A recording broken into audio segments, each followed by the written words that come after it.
You're all extremely welcome this evening. Many of you will know me by now, but my name is Zoe and I'm chair of FOLIO Sutton Coldfield. FOLIO is a registered charity, entirely volunteer run, that supports the public libraries here in Sutton. So we put on events in the library, some of which I've told you about already this evening.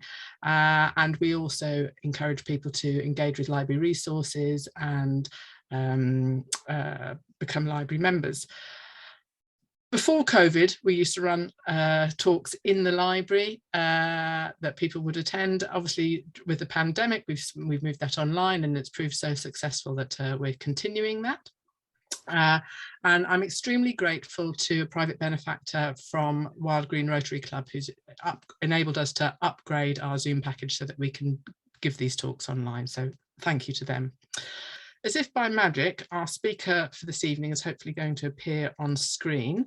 Our speaker is Anna Sparham. She's a Sutton Coldfield resident and she graduated in photography in 2001 from Nottingham Trent University before pursuing a career in the museum sector.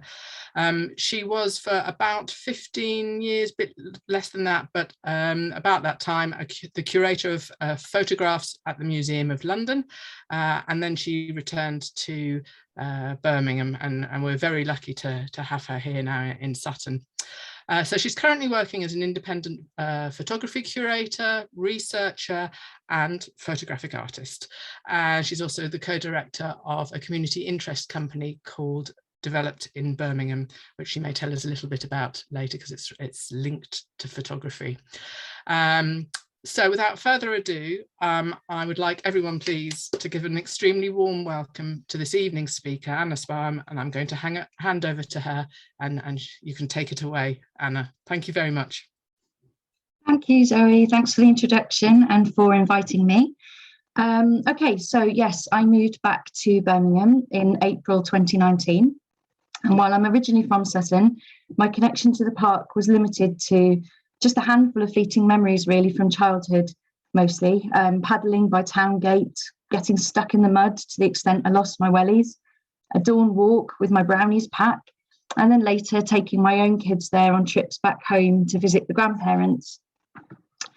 When I moved back, living in walking distance to the park at Mere Green, I began to visit quite frequently, leaving London and London life behind to some extent and looking to reconnect with my new area.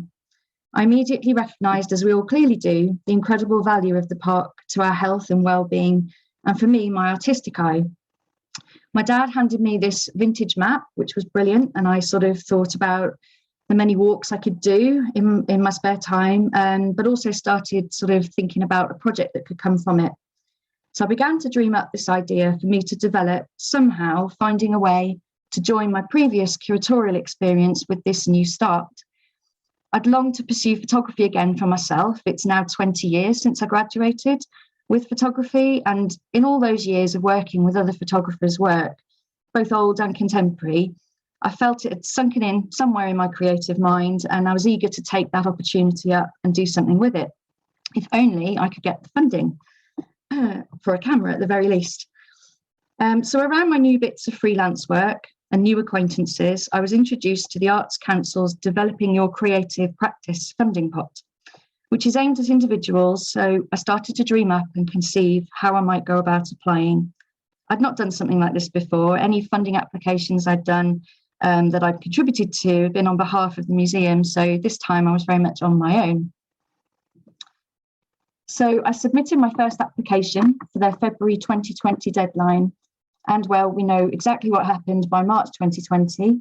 The funding pot was redistributed, rightly so, to emergency COVID funding for existing projects and companies. So I carried on with my thoughts about the park, occasionally photographing just on my mobile phone on my walks out, usually with the family.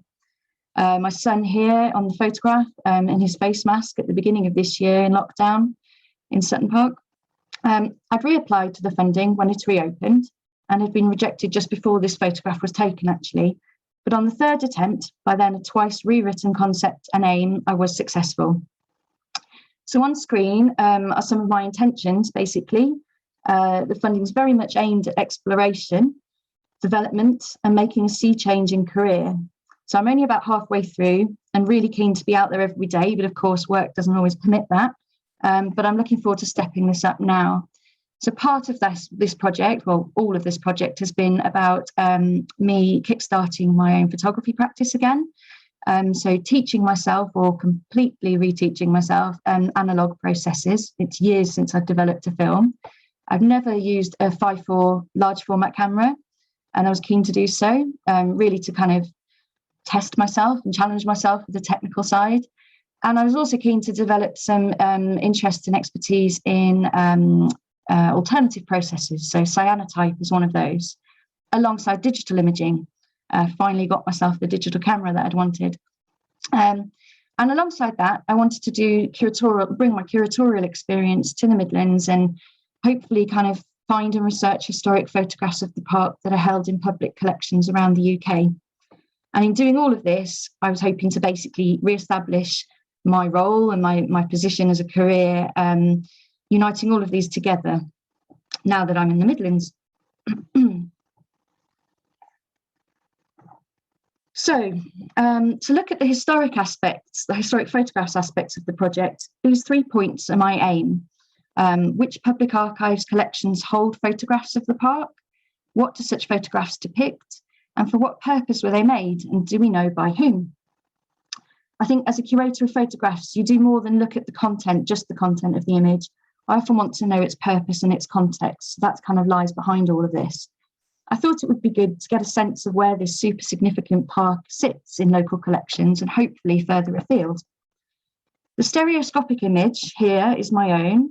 It's an eBay purchase and a habit I've since tried to curtail, but quite badly. One I bought when I first moved back and represents my interest. You really can learn a lot from eBay, even without buying anything, of course. To begin with, then, I'd like to walk through some of the research into public collections I've done to date, caveated with the fact that this has until very recently been largely limited to online catalogues and books, rather than the joy of digging in archives due to limited COVID access. I do, of course, owe very much to existing Sutton and Birmingham research.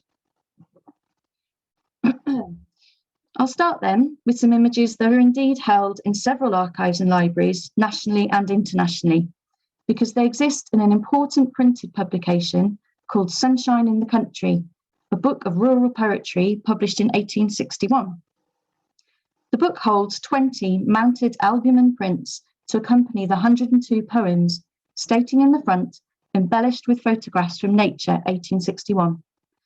The University of St Andrews Library describes this as one of the earliest photopoetic books in the English language, containing as it does an anthology of poems and, as stated in the frontispiece, photographs taken by the late Mr Grundy of Sutton Coldfield near Birmingham. The university adds it offers a triangular relationship between poem, photograph and title. These particular images are reproduced from a copy in the Getty Museum in Los Angeles, who have very helpfully digitized one of the 2 copies they hold, the difference being with this one that somebody has annotated some of the pictures, giving the locations. I'm sure many of you will know these images or of their existence, as will no doubt be the case for other photographers I'll talk about, so I'm not going into much depth about each of them. I just wanted to share them really as a whole. This said, by 1850, William Morris Grundy was living where the townhouse is now on the High Street. Notes held in the Library of Birmingham archives state that he had a curious van darkroom, as was the practice for many at the time. Grundy exhibited at London and Birmingham photo societies in 1857 and 58. He was a subscriber to Birmingham Society of Artists from 1856, and a number of stereos were published in the late 1850s in the series Rural England. Grundy is noted for his compositions, including by the very well-known photographer Roger Fenton. The notes in the library also referred to Mr. Sykes, the borough librarian for Sutton, I think, in 1956, who mentions the story, probably garbled, to the effect that Grundy's negatives were dumped into a pool off the parade. I think he was in very much doubt of that as well. And in contrast to that, it's also noted that George Shaw, an important pioneer for photography in Birmingham and a very well-connected person, was one of 2 executors to Grundy's will when he died in 1859. So he was in good company. The London Stereoscopic Company acquired his images after his death, and it was these that posthumously the book was published with in 1861. So one further one there of Powell's pool, we believe. It's long known that some of these images were photographed in the park, though I'd love to know who penciled in the locations in this copy. Across the whole book, it's mostly the Sutton locations that are annotated. Assuming these named locations are accurate, they are wonderful early photographic examples of the park, focusing upon the subjects that so frequently emerge, namely around the park's pools. Grundy's figures are staged and composed. I'll go back one so you can see, in order to capture to the plates of his camera. His curious van would be the place he would prepare his negatives, the wet glass plates in his portable darkroom, as they had to be exposed while still wet. You can see the water's whitish and blurred to some extent, looking at seconds-long exposures, not fractions of a second. The cattle is present and figures are posed and composed, although they are seemingly natural. A stereoscopic image is one that's viewed through a stereoscope viewer to reveal a 3D effect. These images have been cut down, so they're just singular images pasted into the book. But you can imagine that the sort of depth that he has in these pictures would work well for that kind of 3D effect. So I've spotted this volume in many collections online, as I've said, from the Library of Birmingham to the Rijksmuseum in the Netherlands, to Austin, Texas, and back to the UK in the National Media Museum, where their particular copy carries an inscription from Queen Victoria. So moving much closer to home in terms of archive, always to Sutton Coldfield Library, where this image by Benjamin Stone resides.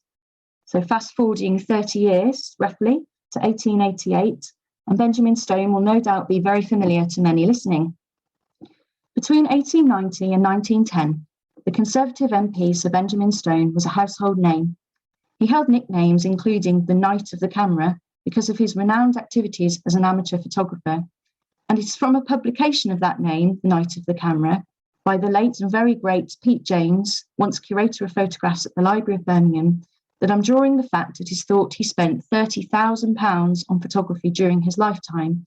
It's roughly the equivalent of £1 million. To be clear, much of what I talk about tonight and much of our Birmingham photo history owes itself to Pete James, and I'll certainly be dipping in and out of his research as we go. From the 1860s, Stone had collected photographs in all forms, stereographs, cabinet prints, carte de visite, and larger prints from the UK and his many travels abroad. Perhaps he too had a copy of Sunshine in the Country, the one we've just looked at. Eventually, he started making photographs for himself. This photograph at Keeper's Pool was made during the time that Stone was Mayor of Sutton Coldfield, elected just 2 years earlier. He, of course, held a mayoral residence at Midland Lodge just by Hartop Gate in the park and was in full swing of his photographic pursuits and endeavours. These images reflect his desire to capture history and record moments, such as a frozen Windley pool. I love through these that you get a sense of the challenge in photographing such a scene. He'd be carrying weighty equipment, tripod, glass plates and holders, the plate camera itself, the changing bag, etc., and all precariously in icy conditions with the challenge of freezing, pardon the pun, some of the action. In 1889, Stone becomes president of the prestigious Birmingham Photographic Society, where he is, of course, circulating with many other amateur and professional photographers, including a William Jerome Harrison. Around this time, the notion of record and survey photography develops around the country. And in fact, in London, I used to look after one of the early examples of this, a series of prints by the Society for Photographing Relics of Old London, which recorded historic buildings under threat of demolition and change. In the publication Harrison's Warwickshire, it's noted that a growing desire among the English photographic societies to make themselves of real service to the community. Harrison wanted a complete photographic record of the area surrounding Birmingham Photographic Society's headquarters. And in 1889, he took his proposal, called Some Notes on a Proposed Photographic Survey of Warwickshire, to members of the Vesey Club, a scientific and philosophical society in Sutton Coldfield. Benjamin Stone backed it completely, and the Warwickshire Photographic Survey was formally established on the 8th of May, 1890. The Library of Birmingham houses the huge number of images created over 65 years. Sutton Park does of course feature within it by several photographers, contributing its 6 boxes focused on the Sutton Coldfield area. Returning to these images, I think they reflect once more the challenges, including the errors, technical errors and physical difficulties of photographing such a scene as this back then, something we now take so for granted, of course, with our quick mobile phones and digital SLRs. One contributor to the survey, the Warwickshire survey, was Percy J Deacon, although this image was separate to that as part of the Birmingham Photographic Society archives held at the Library of Birmingham. Deacon was a member of the Birmingham Photographic Society and the Royal Photographic Society, where he exhibited in their pictorialist salons. He was also, I understand, one of the first curators of the Warwickshire survey when it really developed, which would go on to exhibit hundreds of photographs of their work in exhibitions nationally and internationally in the early 1900s. The image here captures 2nd Warwick volunteers in quite a relaxed manner in the camp, possibly around Westward Coppice. As the late Roger Lee wrote in his book, The Story of Sutton Coldfield, military training was frequent, usually by part-time volunteers using the old rifle range near Rowton's Mill. I read only on Monday, actually, while I was out in the park, glancing at one of the walking through time panels by Banner's Gate, that around this time in 1893, the same year as the photograph, a stray bullet passed very close to a walker and the rifle range was later abandoned. Further reading suggests that the bullet incident was a couple of months earlier than when this was taken. I wonder if Deacon was drawn to photograph here in response to that event, given his interest with his contemporaries in the record and preserving history, perhaps conscious that this setup might not be permitted to continue. Or perhaps he just knew that the subjects would be of photographic interest, both aesthetically and from a social history perspective.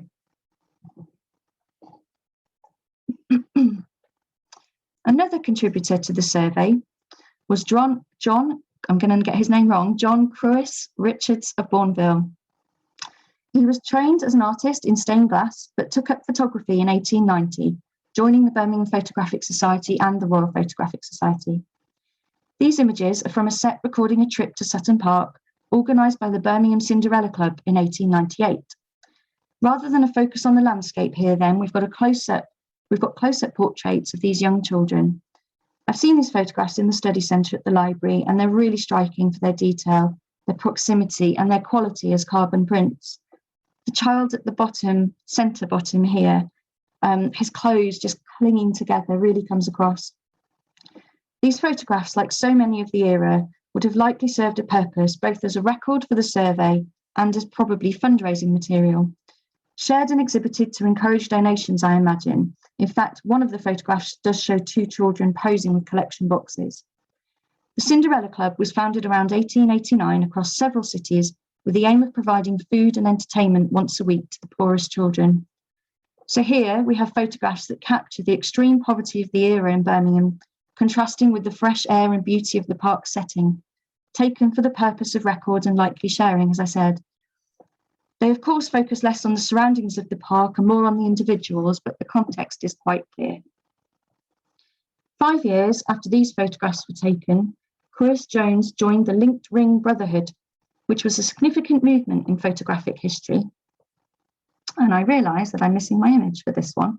So I'll just skip back. I just wanted to show you, but for some reason I've dropped it out, a cover of a book by Pete James called Sunlight and Shadow, the photographs of Emma Barton. It's literally by my side, so maybe able to see it here, maybe. Okay. So Sunlight and Shadow, the photographs of Emma Barton. I wanted to mention the linked ring because of its significance and the number of revered photographers who were members. Their collective mission really was to produce pictorial images focused on the importance of nature, personal vision, soft focus, and a variety of printing methods. Their intention was about raising the profile of photography to match that of fine art and paintings. I came across a story connected to the linked ring and the early woman photographer Emma Barton, or Mrs. G.A. Barton, as she would have been referred to, who some of you may well have heard of. For 16 years, Barton lived close to the park at Rosegate, 21 Hartop Road. There's now a blue plaque there from the Sutton Civic Society, honouring her. I frequently walk past there and give her a little nod, actually, on my way to the park. Barton was a member of the Birmingham Photographic Society and a revered pictorialist herself, receiving the prestigious RPS medal in 1903. Sadly, I don't have any images to share of hers, let alone the book, but her proximity to the park did mean that she photographed there just a little. In Pete James's book, Pictured, Not, he states that the exhibition held at the Birmingham Museum and Art Gallery in 1995 included an image from the National Media Museum that was likely photographed in the park. So in this case, becoming a very useful external studio backdrop, moments from home. All of her work really is very much domestic scene. She didn't have a studio. I did come across this amusing story in volume 91 of the RPS journal, digitally available through their website, and much later realised that the same story is referred to in footnotes in Pete James's book, so I definitely can't claim credit there. But just for a moment, it was great to find. And it's an article by J. Dudley Johnston, a photographer, who's recalling his acquaintance with William Archer Clark, another Birmingham photographer, and the gathering of several revered photographers in Sutton Park, including Crewis Richards and Alvin Langdon Coburn, an important player, both important players in the linked ring. I just want to read this because it's very amusing, I think. So it reads, "The first occasion that I can now recall of meeting Clark was in the autumn 1906. I took a party of Liverpool photographers over to Birmingham to meet some of my friends there. We went one Saturday afternoon, dined together in the evening, and the next morning went to Sutton Coldfield Park with our cameras under the guidance of Will Clark. We finished our walk about 12:30 as people were coming out of church. It suddenly struck Clark that Mrs. G.A. Barton, the most famous lady photographer of the day, lived nearby, and that she would be greatly disappointed if such a notable gathering of photographers were to be so close by without calling to see her. So the 12 of us were ushered into her house, just as the family was sitting down to their Sunday dinner. I have ever since admired the cool efficiency with which that charming lady and her husband met the emergency.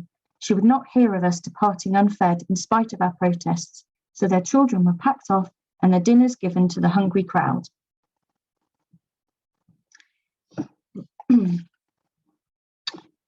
So, returning to the Warwickshire Photographic Survey, and we can look at the work of William Wirt, or Wart, as some people would like to say.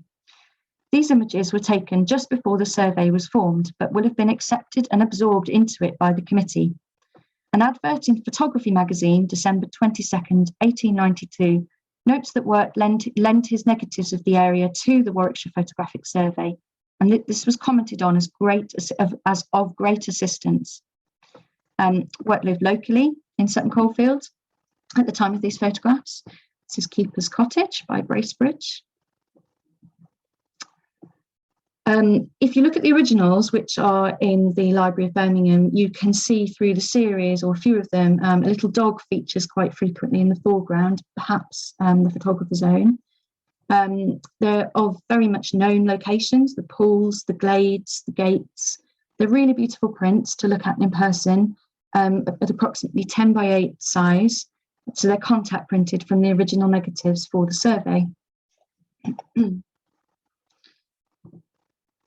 Here we are at Lovers Walk in Sutton Park. The prints are platinotypes or platinum prints, and therefore very stable, high quality images with the potential for a long life ahead due to the noble metals found in the chemistry. The survey committee favoured such prints, or bromide or carbon, for their permanence, given their intended remit as preservers of history. Now, this image of Lovers Walk leading up to Keeper's Pool, a beautiful spot in the park, can also be found in this pretty special album found in the National Archives at Kew. So this is a page from that album. Just to go back, you can see it's the same image, only this one being a lower res image on the library's website, and this one being digitised by the National Archives. So the album was digitised in 2012 alongside other congratulatory addresses given to Queen Victoria to mark her golden and diamond jubilees. So this album is part of the Privy Purse archive at the National Archives, which, courtesy of Flickr and Creative Commons, I am now permitted to share. They include then several photographs by both Wirt and Stone, so some kind of double act presentation going on. You can see a slightly wider frame than the one before, not cropped at all, of Lovers Walk in the album, given a more proper title for royal eyes, I imagine, Glade Leading to Keeper's Pool. The album very much reflects the ideology behind the survey or record photography, incorporating the historic with the artistic. Benjamin Stone then, the mayor, is visible here on the left. He's on the left photograph on the left with the spade and the fetching beard. And possibly he photographed the image on the right, which reads, you can't read it on there, the Coldfield shelter, erected in the Jubilee year for the convenience of pleasure parties in case of storm. 500 persons may find protection under its roof. Stone was described as instrumental in reviving the ancient custom of the maypole dance in Sutton Coldfield for the Jubilee. His many thousands of photographs, both those he made and those he collected, reflecting such traditions and customs, and in this case, expressing a clear tone of pride and local identity. Just skipping forward 10 years briefly to the Diamond Jubilee of 1897, and looking at the image on the right, I wanted to include Frederick Whitlock in here, the only photograph I've had digital access to so far of his work in the park. Whitlock lived just outside the gates on Park Road by Town Gate. I've seen research into his work in the park by Eileen Donohoe for the Sutton Coldfield Local History Research Group, but I've not yet followed that up to see what images might exist in public collections beyond this one, if indeed they do. Going back to the Golden Jubilee then on the left, Marion Baxter in her volumes on Sutton Coldfield photography notes that on the 29th of May 1889, Stone and 4 of the maypole dancers went to Windsor Castle to present photographs of the maypole to the Queen. I'm assuming then that this would be this album, collated after the event itself, of course, and amalgamating Wirt's photographs of the park with Stone's, showing the local area together with a series of the photographs of the event itself, including these absolutely remarkable photographs of the maypole dancers, these ones, with framed with their signatures, the individual children's signatures, as well as some of the park keepers on the right-hand side. That's Abel Smith, just on the right there. I think these ones are by Stone. So some really stunning portraits made in association with the park and its significance, capturing both the backdrop setting and the social history wrapped within it. I'm not a great fan of then and now images, but I have to say I would really love to photograph something that mirrors this today in the park. Also deep in the archives at Kew are some photographs by John Dixon Scott, another photographer whose work I actually looked after in London as well. Addressing here the continued notion and influence of the survey work of the late 19th century, but this time in the 1920s, Scott earnestly set about the country to preserve what he saw as a vanishing landscape in light of changes occurring to the rural and urban. He made over 14,000 images, including just a few of Sutton Park. Here I'm showing 2 of them. They simply reflect that ferned landscape, all still very familiar 80, 90 years later. All of Scott's images from this effort were sold to the Central Office of Information in 1946, the British government's communications agency, eventually passing to the National Archives. I find it really interesting then how the park finds its way into all sorts of different divisions of photographic collections, from the artistic, in literature, and through to the communicative here. I've included this image by E.H. Sargent because here in the 1930s, we start to see images of a more documentary nature, although this is still being submitted to the Warwickshire Photographic Survey. So it's taken with the intention of survey and history, but in a much more candid way than the earlier photography demonstrates, largely due to the technology available. The images of Stone and Wirt of static figures, of course, posing for the shot. Here, the eager swimmers and their parents are quite blissfully unaware, or at least not concerned by the camera.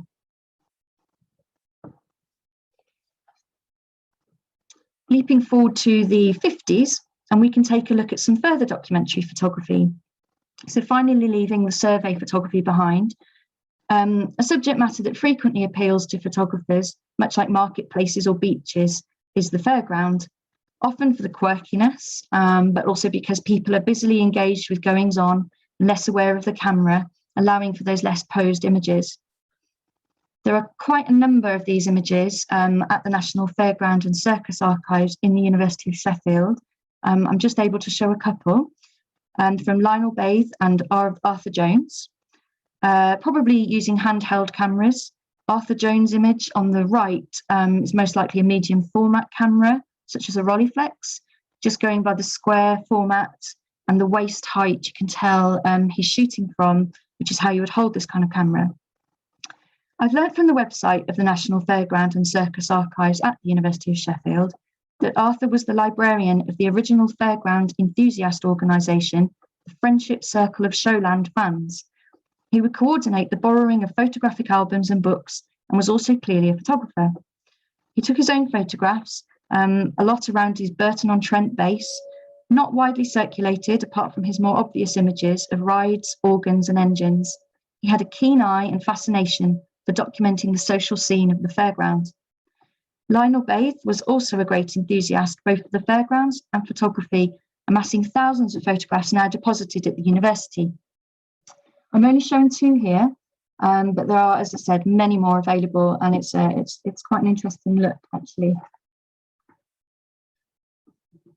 So from fairgrounds to Scouts and the world-famous 9th World Scouts Jamboree, held in Sutton Park between the 1st and the 12th of August 1957.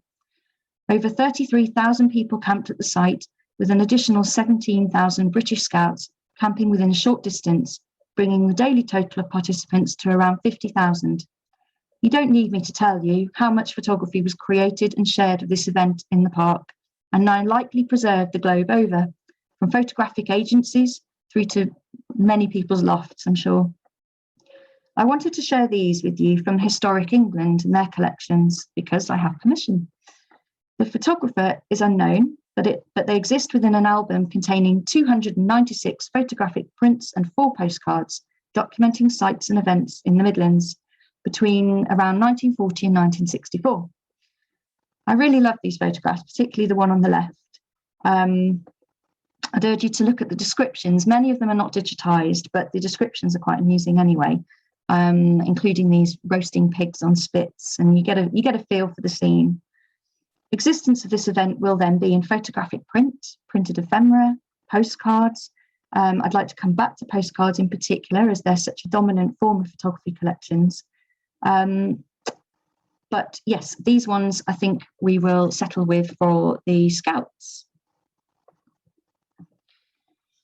As we go further into the 20th century, images online become less visible because of the copyright restrictions that lie with the photographers. These can't always be cleared by archives and museums, and/or it's easier to digitise works that are known to be out of copyright when prioritising. I know this only too well from all the years of working with collections. However, as time goes on, of course, more and more will become readily accessible online. Another way of thinking about ways in which images of the park might feature in public collections is through press photography. Stone and his contemporaries in the late 19th century were recording for posterity, capturing the old before it was gone, or historic moments, knowably knowing they could be shared in exhibitions for the future. Press photographers are covering newsworthy events that might too be of importance historically in the future, but are also obviously heavily targeting the now. And these do find their way into library and museum archives all the time, as prints, as well as, of course, in newspapers and magazines. I was drawn to this image in Sutton Library, credited as from the Sutton News, so I don't know the photographer in this case. They're right in the action anyway. Naturally, we bring contemporary eyes to this image with, recent arson events in the park, recent arson attacks in the park, and of course, climate change and all that we can kind of bring to this image just thinking about climate change.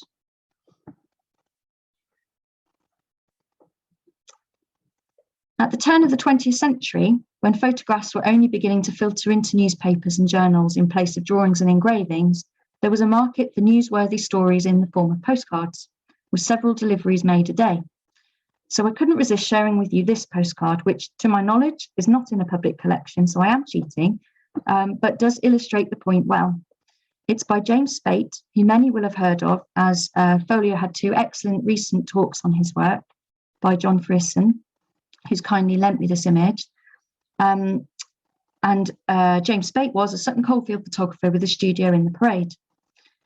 A search in the National Archives brings up Spate's registration for the copyright in this photograph, taken on the 5th of June, and the forms he filled in on the 11th of June. So by that time, I imagine the images are printed and circulating.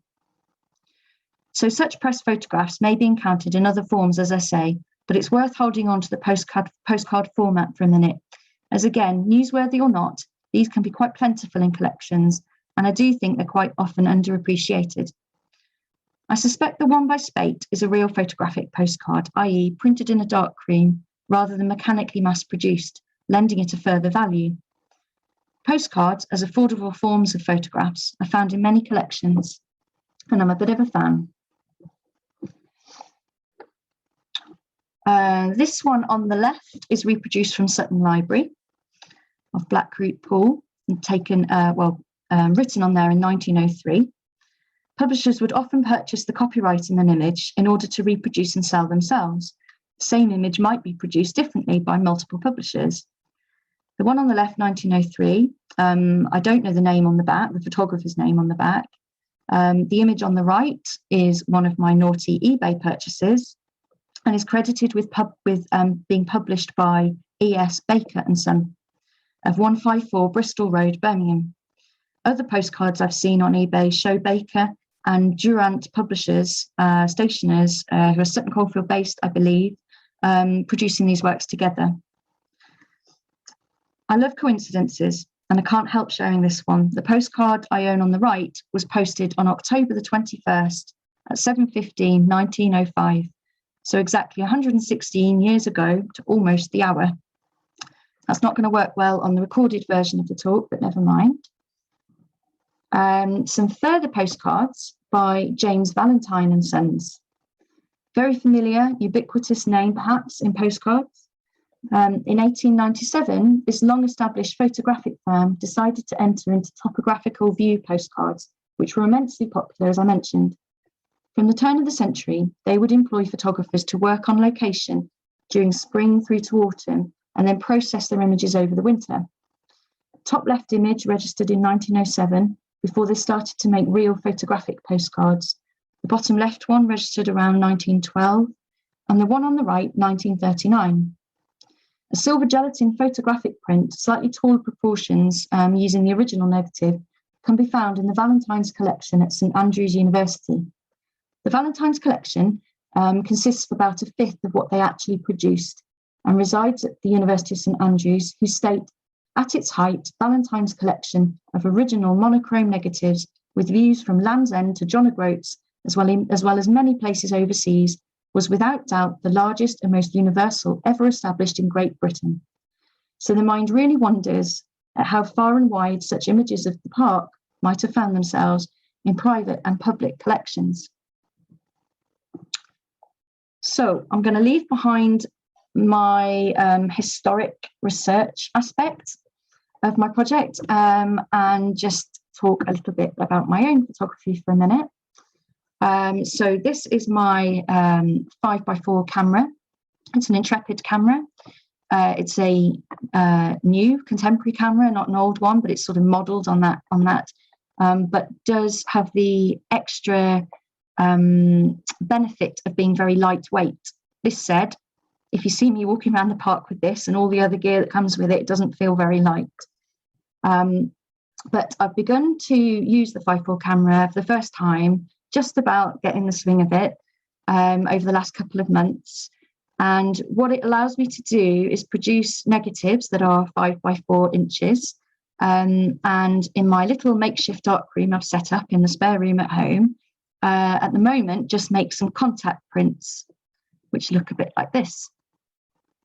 So these are literally just exposed for several seconds in the darkroom under glass on photographic paper. And I'm just going to show you a few, really, of me experimenting. This is all an experiment, very much so, getting to know how to use the equipment, refining my sort of ideas, threads and themes that I want to follow up through the park. So a couple in the woods. I think the one on the left is quite close to Keeper's Pool, and the one on the right was at Queen's Coppice. This looks really blown on the screen, unfortunately, but it is an image that does show lots of depth, and I think will print quite nicely when I get the chance, of the sort of boggy land near Blackroot.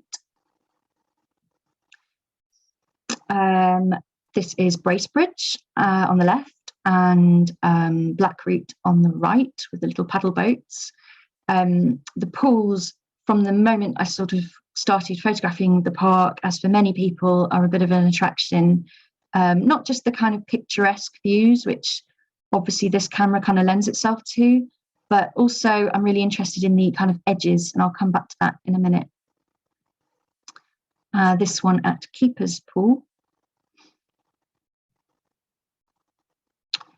And another thing I'm really interested in are the kind of boundaries in the park, the fences, the sort of manned boundaries, the periphery, but also the many paths that lead through the park, those that are sort of managed and those that just emerge. So that's another thread I'm kind of tuned into. And on the right, this was an accidental double exposure. As I said, it's very much a learning curve for me. And this one, I was photographing some different images at Bracebridge Pool. You can see some swimmers out there, so I think it was around July. But I'd accidentally managed to expose on the same plate, same negative, without replacing it. So I got a double exposure, but actually really quite like it and the idea of doing that. Though it is, of course, really hit and miss. So I'm not going to do it all the time, but occasionally I'll gamble and not quite waste a film, but have a go and see what turns out. I'm also photographing digitally with my camera, so obviously color images, just a few of the sort of details that I'm finding. These are the kind of things that would sort of be possible with a 5.4 camera, but I'm trying to use different cameras for different purposes. So you have kind of the close-up details that you can find on the ground, high up in the trees, that kind of thing. And the bottom right image touches on what I was saying about the edges of the pools. There's something about edges in the park that I quite like, the boundaries and the edges of fences and where you should go and where you can't go, that kind of thing. Just a couple in the woods, somewhere around Hollyhurst. And again. I'm also converting some of my digital images to black and white, both to see how they work, how they look, and also to take the opportunity to print these as digital negatives, so just inkjet kind of negatives that I could use either in the darkroom or in making cyanotype prints, which is something I started to do, which I'll come back to in a second. These are just a few examples. So I've walked around lots and lots of the park. I've walked miles so far, but also started to go around the edge, and I wanted to photograph something of the entrances, the many gates, but without necessarily photographing the gates, because that's fairly tedious. But I wanted to capture something of those areas around. So there's just a few, Bannersgate up on the left. Can't remember which one the bottom left one is, probably Milkgate, somewhere around there. And Four Oaks, I think. And yet back to the edges of the pool. So very early on, I kind of tuned into this. I don't know why, but I really love the pools, as I said. And what I wanted to do was, talking about my cyanotype printing, I wanted to take something of the plants in the park, but without physically removing them. So I've got this frame, this glass contact frame, that my dad kindly made me, and I lug that around the park and basically just capture something of the plants that are growing around the edges of the pools to get very abstract images, as you can see on the right. These just really early day experiments with those, and then when you print them through the cyanotype process, you get these lovely kind of blue tones. And I've done the same thing with some of the digital negatives that I've made from my digital images. Again, they look really blown here, but something that is ongoing, very much ongoing, and something I want to just keep pressing on and working at. I can also, and really would like to, tone these images. So you lose the blue, but I'd quite like to tone them with some plants or material from the park. So pine leaves, I don't know that these are going to work. Holly would be ideal, but ideally just things I can collect a handful of on the ground and put into the chemicals and see what happens. And very abstractly, something I was just doing the other day, this was a bit of charred wood I found at Queen's Coppice. So I just wanted to see what I could do with these sort of found objects. Along the way, I've certainly found numerous random objects, you know, that people have discarded, bits of rubbish, bottles, that kind of thing. But I really like these charcoal pieces. So I think it was just after the recent fire, so it was on my mind. So something I'm looking at now. But I would also very much like to share, I'm just going to check time, but very much like to share some images by the proper pros, the guys that have been, or ladies that have been doing this work for a number of years. So this is work by Jasket Bora. I just wanted to show a few examples of contemporary photographers that are drawn to the park for different reasons. So this is an image, sorry, wrong sleeve. This is an image of her series called Lockdown Portraits. And Jasket is very much a photographer that works with sort of socially engaged projects. And she did a series over lockdown that was commissioned by Grain, a photographic collective, to photograph individuals. I can read this, I'm sure I can with my image in the way. Basically, each participant chose a location that they felt best encapsulated their experience of lockdown. Jasket certainly spent up to 3 hours walking with people and talking with people as she tried to capture something of them. And this image shows Navi Orlak in Sutton Park, which is the place she chose, as it was representative of her lockdown experience. It was a place she visited often with her 3 young children, and a place she allowed herself to re-energise in. So I really love that, you know, it's not just a portrait, the backdrop really matters, it's the whole context. And a second series, which Jasket is working on now, currently, in the run-up to next year's Commonwealth Games, she's photographing the sporting hubs tucked away in our communities where grassroots sports take place on a weekly basis. This one is of a group of cyclists who regularly meet there. She explores their relationship to the park, physical activity, and how cycling became a way to maintain social interaction throughout lockdown, whilst also offering physical health benefits and friendship. Veritine Milligan is a commercial, Birmingham-based commercial, architectural and landscape photographer and educator. I've just got 4 images of hers to share of the park from her portfolio. She's frequently posting her images on social media, and they're brilliant to see. These images, I think, really show Verity's ability to capture light and colour, drawing from nature, quite abstractly here.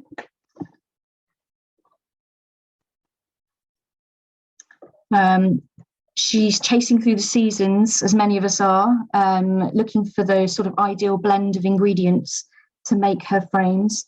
She's the one up at dawn. That's not me yet, and maybe one day.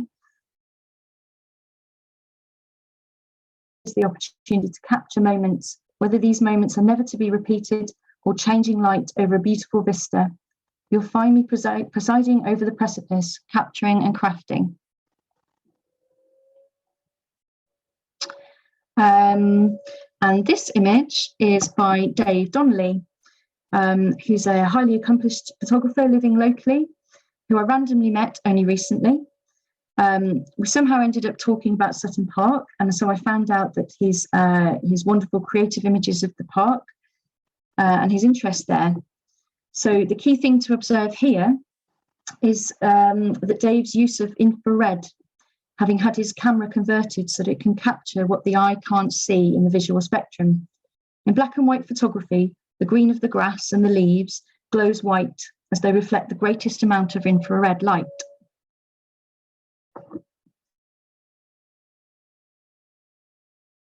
see as a little banner across the screen there.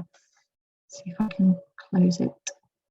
Yeah, okay. So Dave creates these quite otherworldly views of the park, focusing on areas that will present great contrasts in tone and drama. With this path leading to the bench, there's a sense of a story there, I feel. He says he looks for something slightly different to the usual infrared landscape images and more abstract, as you can see from this example. That drama then can be quite aesthetic. It can be made in something like this, just through the sheer variety of tones. Or it could be like with this single tree, the sort of solo tree, adding to the striking impact. Dave would refer to this as his favourite tree. Revisiting it throughout the seasons on his frequent parks, he'd say that while some photographers have a muse, I have a favourite tree. Dave is actively involved with a few local photography groups and has had images posted in various publications and an exhibition on street photography. So I'm just going to end on a teeny bit about what I hope to do with this project. As I said, I'm about halfway through my year's funded project. So I want to carry on with the archival research, hopefully get physically into some archives in person, hopefully write up that research in some form. Definitely push forward with the 5:4, ideally some medium format as well, and do something with the cyanotype somewhere along the line. I'd love to incorporate people. I have started to a little bit, not so much posed, but incidental pictures, and the odd person that's been brave enough to stand in front of the camera. I'd love to do some workshops with scouts or with schools sometime in the future. So when this whole year's wrapped up, that's kind of one of the aims, to be able to open up the park to some sort of artistic workshops. That's what I'd love to do.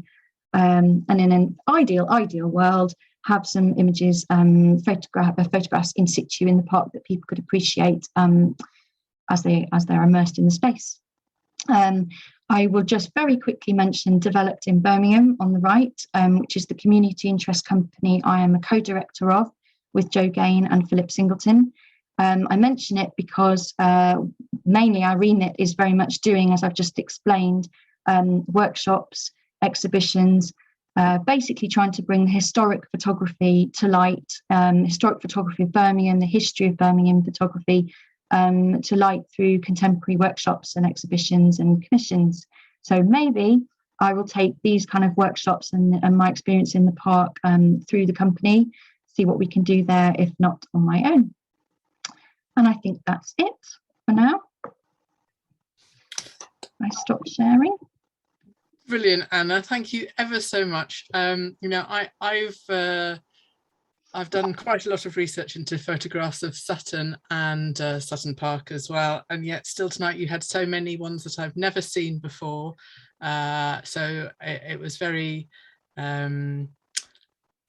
well, it was beautiful first and foremost, fascinating to see, and then lovely to have that sort of comparison at the end, or the mirror with some much more contemporary photography inspired by the park. So I'm sure everyone in the audience this evening has really enjoyed your talk and looking at your images and hearing your sort of journey in uncovering them and where you're going with them. So I'm sure you're all joining me this evening right now, giving Anna a really warm round of applause, saying thank you very much for a beautiful, inspirational talk. Please be it nice weather tomorrow so we can all go in the park with our cameras or our phones and be inspired by you, Anna. So thank you very much, everyone. Stay safe, stay well. I hope to see you at one of our events in November, or perhaps even in the library.